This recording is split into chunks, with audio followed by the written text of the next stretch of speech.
There are some times that you can buy the practice and the building in terms of a transaction. And sometimes, you might want to even write into the lease first right of refusal that you can buy that building, even if it's a lease, right, from that landlord. All dentists know the common career paths, but how do you know which path is right for you, and are there other options out there? On this podcast, we will be chatting with industry experts. We want to bring you the knowledge and resources you need to take your career to the next level and break down those industry secrets interview by interview. We are here to ignite a revolution in the dental landscape and help you, the dentist, build the career you have always wanted. I'm Dr. Cassidy Reeder. I'm Carter Frank. And welcome to the Revolution Dentistry Podcast. Welcome to the Revolution Dentistry Podcast. I'm Dr. Cassidy Reeder, here with my co-host Carter Frank, and we are here to help you with strategies to build lasting success for yourself and your family. Today we have with us John Bertagni. John, thank you so much for joining us today. Thanks for having me. I've been looking forward to this day, so this is a great day for me. Awesome. So we have a truly remarkable guest for you guys. Hailing from a rich dental lineage, John grew up immersed in the world of dentistry, from chairside assisting in his youth to becoming a seasoned expert in practice ownership, consulting, and mergers and acquisitions. His career has spanned the entire dental landscape, including roles in distribution, manufacturing, and management for leading companies. He's done everything except pick up the handpiece. John has extensive experience ranging from president of a dental consulting firm to vice president of a dental startup company.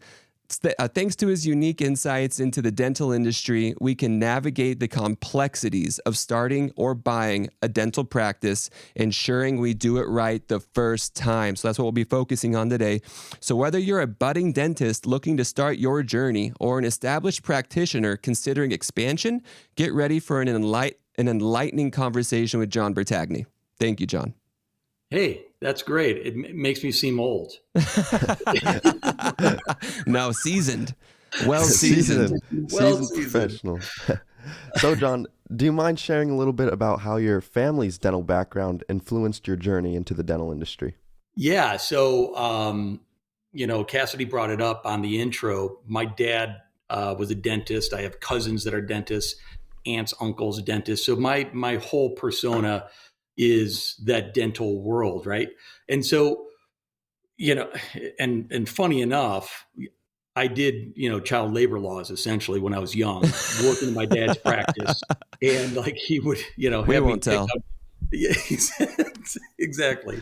But yeah, so that's kind of my life has always been in dental. I actually applied to dental school, got into dental school, did not go to dental school. Fascinating. And that aggravated my dad, and he had some superlatives about that. But I took more of that business side of dentistry that I think there's two different mindsets of that. So I'm paying deference to an industry that I think is amazing, and it's done right by me.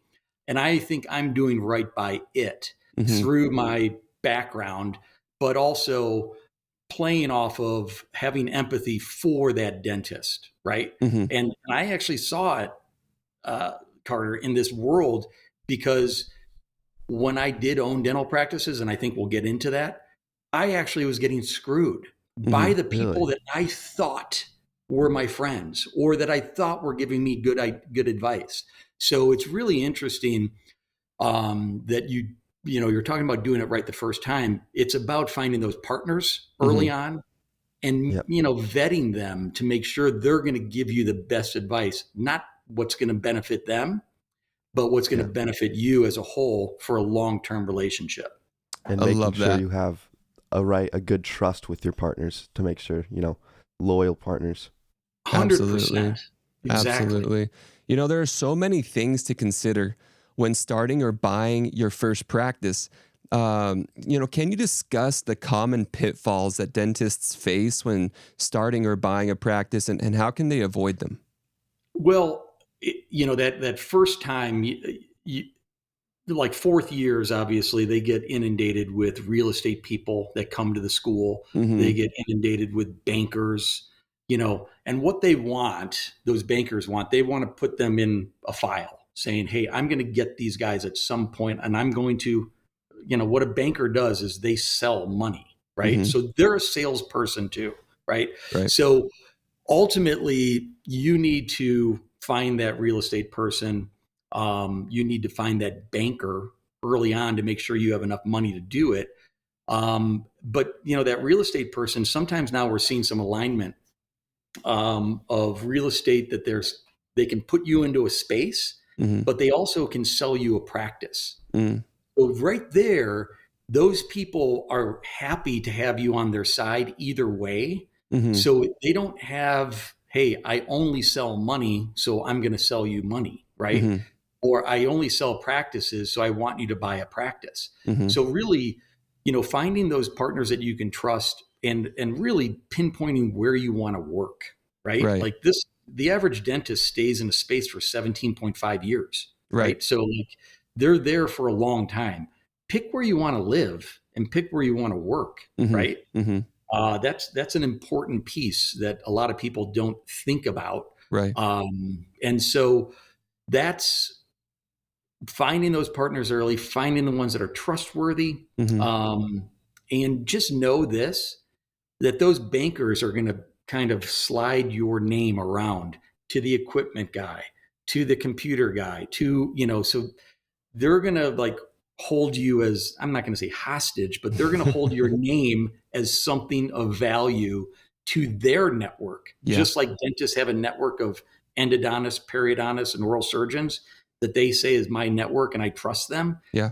These people have the same world that they want to, pass you around in.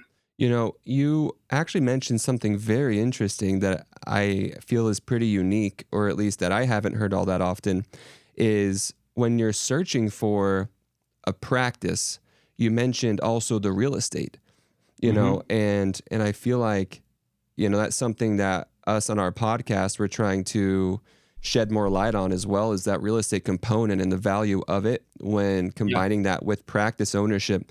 So you said that, there are some real estate guys out there, real estate brokers or agents who, also have connection with dental practices because, they're the ones who are helping sell the building. The building has a practice in it. And so sometimes these real estate guys can also play that practice role. And so 100%. tell us a little bit more about that. I had no idea that was even really an option. Well, and really that over the course of your career, obviously employment is going to be one of your highest, on your P&L, that's going to be your highest payout over the course of your year. But those leases, by the way, are massive and they keep coming month after month, year after year. And if you're signing a 10-year lease to match your banknote, or if it's a 15-year lease, 5, 5, and 5 to match that banknote, think about how much money that actually is, right? Yeah. If it's a $10,000 a month lease, $120,000 a year times 10, that's $1.2 million in payments, right? So if you look at that, you're right. There are some times that you can buy the practice and the building in terms of a transaction. And sometimes, you might want to even write into the lease first right of refusal that you can buy that building, even if it's a lease, right, from that landlord. So, and really banks do like brick and mortar, right? Because that's an asset that they can actually, that's collateral to them. So I would say that that's not a bad way to go, but there is that, there is that weight of money that's against you, not only to build out a practice or, if you're buying a practice, at least you're buying revenue, maybe there's more chance to buy that building. So I like that. And, it's a retirement vehicle also. That's why I like the real estate play. So when you look at putting in $1.2 million into something, you're making that landlord, have monetary units.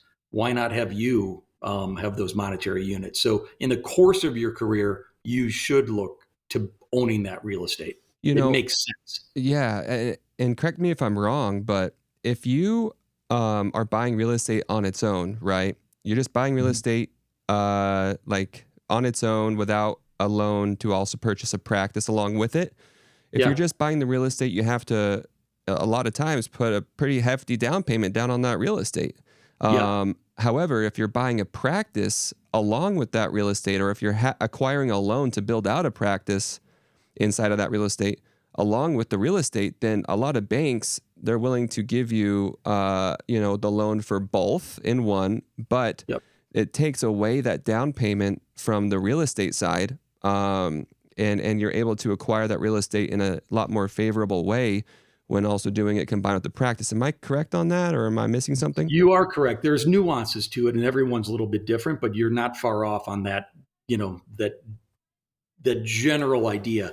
The other piece of that too is sometimes your loan to build out or to upgrade a transactional, if you're buying a practice, you can move some of that money around in the hard asset, meaning the building and the actual physical property of the practice itself, the entity, if you will. So, I think it's a great idea to make sure your listeners understand about real estate, because it should be something that they should be thinking about at some point in time. Right. Absolutely. And Absolutely. I really like your method of putting a right of first refusal on the building when you purchase the practice, because sometimes you need that extra capital for the build out and you don't quite have the capital to buy the building yet, but being able to in the future is obviously going to be a major win. So Yep. another question I had Mhm. are, what are the key factors to consider when finding the right vendor partners for a new dental practice? I alluded to it earlier, but it's just making sure that you feel comfortable, vet them out. There's a lot of, a lot of people that get you, and then, they move on to their next kill, if you will, right? They Hmm. leave the carcass and they're on the way, Yeah. so, I think making sure it's someone that you trust. What I would say is, don't have your brother-in-law, or your dad's uncle that builds homes build your dental practice. I Mhm. don't think that's the best idea. Okay. Finding the right architect. Mike Unthink talks about, it costs way less money to build it right the first time than to repair what you Right. did wrong. you know so and he's right. It's why he's built 3,000 dental practices in his lifespan, and he has repeat clientele over his span of his career.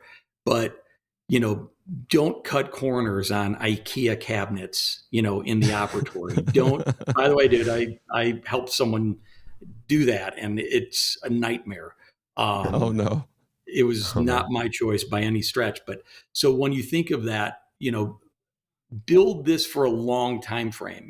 You're going to be in these operatories and in that practice more than you're going to be at your home. And people Yeah. spend more money on their dining rooms that they don't go into ever than their actual operatories. So think True. smart about how you plan and ergonomically space your practices. That architect is super important. That contractor is super important. The equipment people, they're important. They Mhm. truly are. But you need that foundation first, that architect and contractor that you're going to trust, that are going to look out for the pitfalls, or hey, I'm getting tight on money, where can I make some changes here? That contractor and that architect are going to be really paramount in that. Yeah, that's fascinating. I'm actually looking at a practice right now down in Tucson, and it's one Hmm. of those practices where it's something that needs a bit of love to bring it up to Hmm. par, right? Yeah. And so reached out to Patterson Dental and got a rep out there to look at the practice with me to see how much it would cost realistically to bring this thing up to speed, right? Hmm. And I really like what you said about making sure that your contractors are the right people, correct? And Yeah. not just going with the easy IKEA kind of fix. And that's something that I'm heavily in I guess involved in at the moment, is making sure that I'm having the right contractors on my team to figure out the best way to replace countertops, flooring, cabinetry, you name it. Making sure that it is what it needs to be. Yeah. And also just even where the plumbing is in an existing practice. Yeah. If it's rear delivery and you like, the around the chair type of, there's movement of utilities that need to come into play that hopefully your equipment guy noticed, but Hmm. also the contractor. Hey, what's it going to cost? Is there a subfloor? You're in Tucson. There's probably not a basement. So, Right. that would cause, trenching in the operatories. What does it cost per linear foot to do that kind of stuff? Mm, Like all of that. That's why you need someone you can trust through that process. 100%. absolutely. Yeah. Absolutely. So like, if I'm understanding you correctly, having that foundation of a proper architect and contractor relationship is fundamental, is extremely important, because you have to build everything off of that, Yeah. If that's not the right way, then, working with equipment and other partners like that, it's not necessarily as pivotal, as vital, as finding those contractor and architect relationships first and foremost. That's really Correct. awesome. That's really Yeah. awesome. Thank you. So, um, I guess that leads me into my next question here. So we talked about, common pitfalls to avoid, making sure you got your banking relationships figured out. You have a relationship with, not just practice brokers, but also real estate people. Yep. They can also help you find a good space for a practice, or help you find a practice that's possibly for sale too. Or, Correct. and also we talked about vendor relationships, contract relationship, architect relationship, depending on what you're wanting. Very, very important as your foundation, and then build on top of that with your equipment supply kind of relationships. And then, now let's talk about clinical partnerships. Okay. So in your experience, how important is it to incorporate or build clinical partnerships in your practice? And for people that don't really know what that means, what exactly does a clinical partnership look like? Well, I think it's a great question, actually. And you're kind of catching me off guard, but I do have an answer for it, which is great. So, um, when you look at, like the width of, or the span of someone's career, especially in dental, right? Hmm. Dentists in the past, like my dad, he learned his chops through the armed forces, in the Army, a Hmm. captain in the Army, but he Wow. did dentistry in that, right? And so that was his clinical rounds to get his speed, to get his acumen, to get his, chair side talk tracks. Hmm. In today's world, it's through, you know, you might refer everything out, right? Right. That's a clinical partnership, that you have your clinical partners Okay. in your endodontist, orthodontist, oral surgeons that essentially help you when something comes across your desk and you do not feel comfortable. In But there are also now courseworks. You can go to, you know, you can go down to a third world country, do implants, and suddenly that's a clinical partnership. Right. But now we're also seeing some here stateside. Jet Set, which is an amazing, Hmm. group that is focusing on clinical partnership to help you understand the oral cavity in a different mindset within your practice, Okay. right? So that's a different world, right? Right. That they're coming in teaching you, and they have partners that can come in and do, you know, full mouth restorations, full Hmm. arch, all on X, whatever it might be, Uh-huh. where they're a partner within your practice Uh-huh. as opposed to referring it out. Wow. So there's some cool avenues now that we haven't seen. Where we would see them are in the DSO spaces, Okay. right?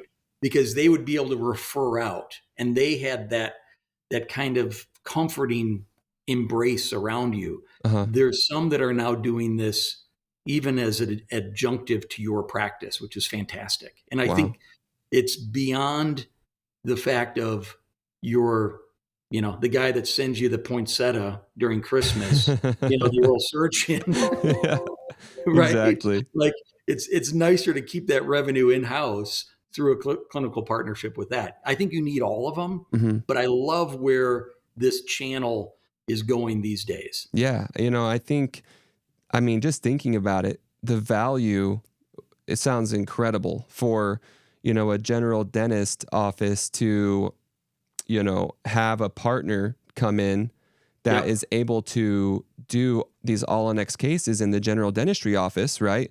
And give a portion of their revenue to the host practice.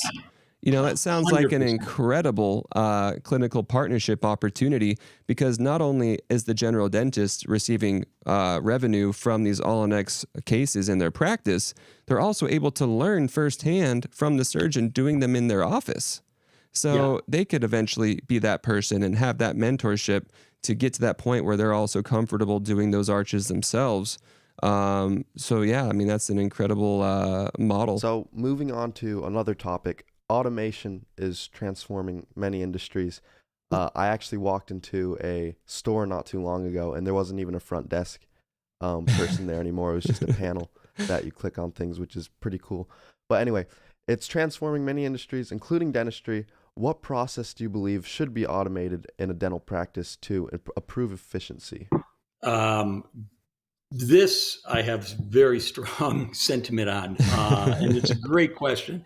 I have a very good friend of mine in Chicago that is almost building a new concept dental practice, the same type kiosk entrance, storefront type of dental practice that Interesting. allows for patients to have an experience of a of a of a store as opposed to a clinical space, and it allows not only point of service, like you were saying, kiosk based, Carter, but also that they're selling goods and wares of the brand and of the Interesting. practice. Like a store? Super, super cool. Yes, Wow. super cool. I mean, because one of the most wasteful areas of a dental practice in terms of square footage is that front office or True. that reception room. And he's always been of the mind, I want like two chairs out there because I want them back, because they don't want to be out there, number one, and I want them back where it's he's not about only money, but Yeah. he's like, it's efficiency, because some people view their time more than the actual experience of spending money for that. Yeah. So his mind has come to that, like, look, we're going to change this whole thing. They're coming in, they can buy some stuff. We know they're in, and then they go back to their chair. It's brilliant. Anyway, so I think that that's one automation piece, like that POS system of where you enter in. Okay. That's one piece. I also have always been of the sentiment that, if that gal or guy, because I've done front desk also, Mm-hmm. is answering the phone and a new patient is coming in, and the FedEx person is coming in, what is that experience of the person that you are focused most on? Is it the person on the phone that you're Right. waiting for insurance, or a patient or a new patient, or is it that new patient or existing patient that's coming in for an all on X or what have you? Mm-hmm. You know what I mean? And how are they juggling, and are they giving that exact patient experience that you need? So I've always been of the mindset that, have that concierge service through that person at the front desk, right? That Yeah. person needs to embrace and give confidence that the situation is going to be great Yeah. throughout, not only in the greeting, but, hey, we're moving back. Everything's great. We're ready for you. This is going to be a great day today. As opposed to this, I'm on hold over here, verifying insurance, what have you. So, you know, whether you do that concierge through a point of service, or whether you do that through a wonderful, inviting person, that person should not be automated, right? Right. But all the BS of insurance verification, heck, there's companies now that are going to write the claim that I am in know of. They're going to do the entire claim process. Wow. They're going to make sure your fee schedules are most up to date by zip code. and then they're going to submit those claims, and then they will pay you that day of service for those claims for a fee.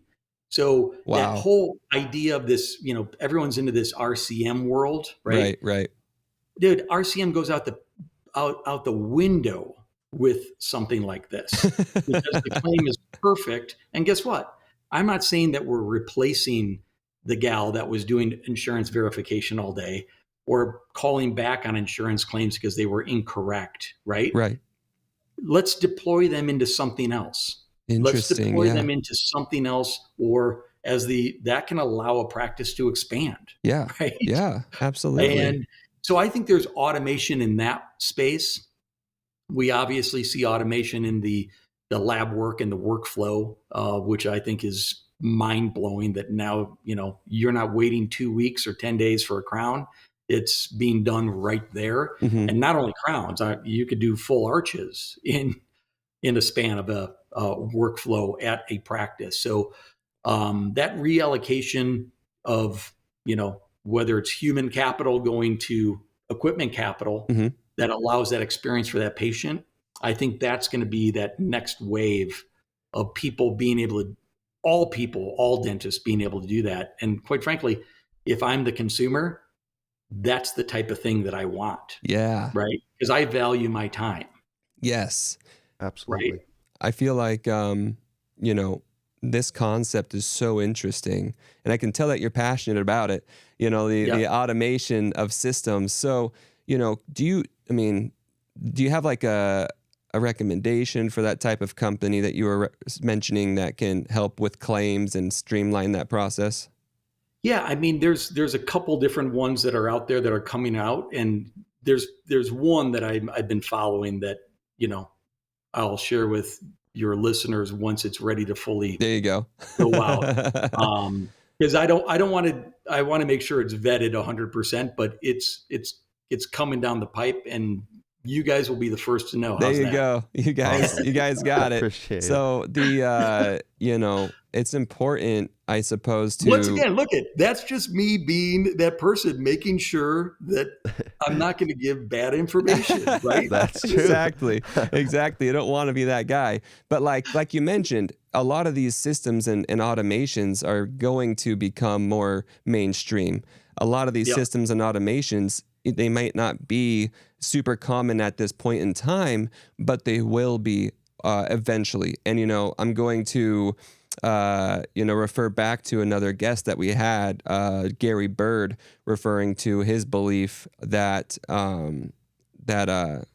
people, whenever they call in for an appointment, will actually be scheduled with AI. Yeah. And that's another form of automation, and that might take a little while to gain traction, but I feel like automation of systems is so important. Like you said, the transfer of that human capital from something that might not be as valuable or as good of a use of their time to doing something that is a lot better use of their time to help with the practice, produce more revenue, help the patients have a more streamlined experience so that they're not waiting in the waiting room, so they can just check in with the kiosk and get on back to their treatment.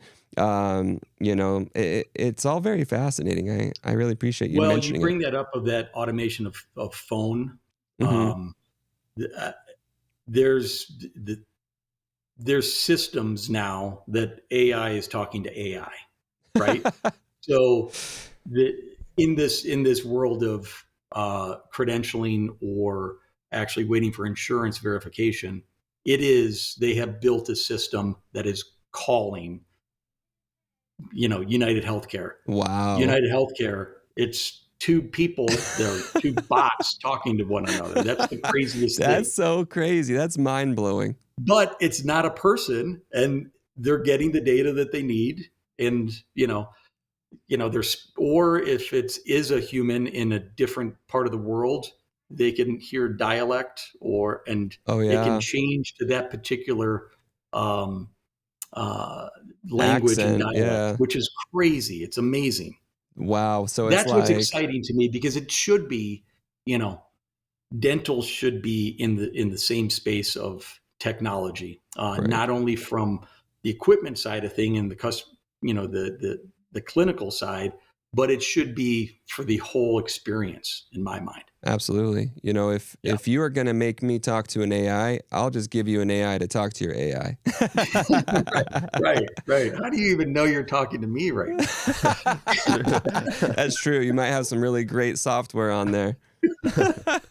So funny. So funny. So for go those ahead, Carter. thinking about remodeling or building a new office, what are the essential elements of a successful design and construction process, besides not putting in IKEA cabinets? By the way, I'm just outing myself for that one situation. No, that's so funny. I mean, honestly, that architect is going, because with that architect, what the cool thing is, you can tell them, look, this is the dollar amount I could spend. And guess what? They're going to spend exactly to that dollar amount, Mhm. right? Maybe 10 cents less. But, so making sure that you're aligned with your banker and your architect are key from a remodeling standpoint. You want to buy, the carpet tiles that can, you can pull up and change down that runway, because there's more wear pattern than going down towards, the mechanical room where you don't go too often. True. So like getting people to give you those, the right products at the right pricing, you can spend, $5 a square yard to, whatever a square yard in carpet. You can help guide that with that architect and that contractor, right? Right. They're going to help you understand that remodel and what it's going to take. You want those decisions early on so you can, make the best idea of, hey, do I remodel this or do I, move, right? I only have 2 years left on my lease. I can wait this out. I can do a ground up. I can, buy a building and remodel that and make a smooth transition. So that understanding your lease time frame is also really, really big. Okay. Look at your schedule. Are you booked out 3 months for a new patient to come in? Guess what? Those new patients are going somewhere else. Interesting. Right? Yeah. I mean, absolutely. Absolutely. You might want to look at adding operatories or moving to another space if you are, landlocked. It's true. So, using that, tripartite of real estate, architect, and contractor, I think is really huge. Absolutely. I totally agree with that. And I mean, I built a distributorship with, it was not only a distributorship that sold equipment, but it also had architecture, interior design, and construction, and real estate. Oh my so gosh. Like everything. It was like a one-stop shop, which Love was that. Brilliant idea. Yeah. Because it kind of took away the nuances and everyone was under one roof aligned as they go forward. Yeah. I mean, that's extremely valuable. And so that makes it so that you don't have to, be, herding cats, in a bunch of different sectors. Or the finger pointing. Yeah. Hey, it was him. Right? Yeah, no, we don't want that. And so something like that is incredible. Are you still doing that kind of thing right now? No. Gotcha. No. So tell us a little bit about what you have going on at this moment, John. Yeah, so I work for a international manufacturer of dental equipment. I'm on the management team there, and it's Takara Belmont, so it's it's a monster in the industry. It's a monster, yes. And so they, it's just like any Japanese product. They really do a good job of manufacturing it right the first time, right? Yes. And it just lasts a long period of time. So that's my focus in life. But I draw in all of these experiences to help the end user. A lot of times I'm not forward facing to the customer. Sure. I like it when I am because I think I could add that value.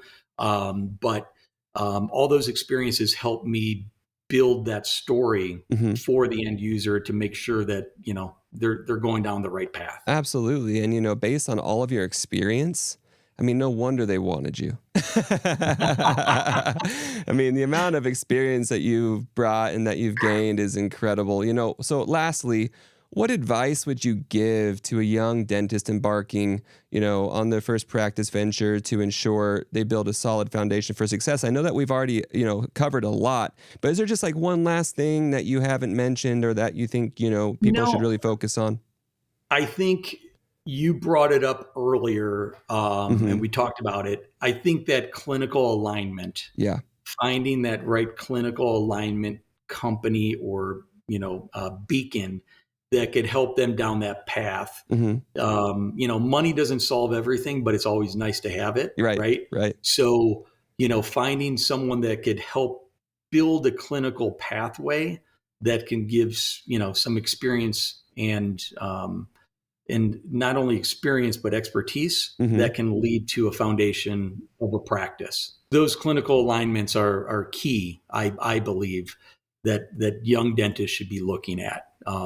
That's going to shape their career, more than anything. So those partnerships and that leadership that you can find in others, Mm-hmm. I think are one of the keys. Absolutely. Thank you so much, John, for coming on and sharing your expertise with us and all these different topics. I think that our listeners have learned so much in regard to how to build or start or buy their first practice and make sure they do it right the first time. Make sure that they have all the appropriate partnerships and relationships in place, and thinking about what it looks like to, have those clinical partnerships and benefit from things like having surgeons come into your practice to do all on X cases in your practice that give you a portion of the revenue, and then you can learn from them firsthand and have that mentorship. Just thinking outside the box, I think is really key here. And, Yep. So with that being said, John, thank you so much. And thank you everybody for tuning in to the Revolution Dentistry podcast. If you're finding value here, make sure to hit subscribe so you never miss an episode. We're here every week to help you grow. We'll see you later.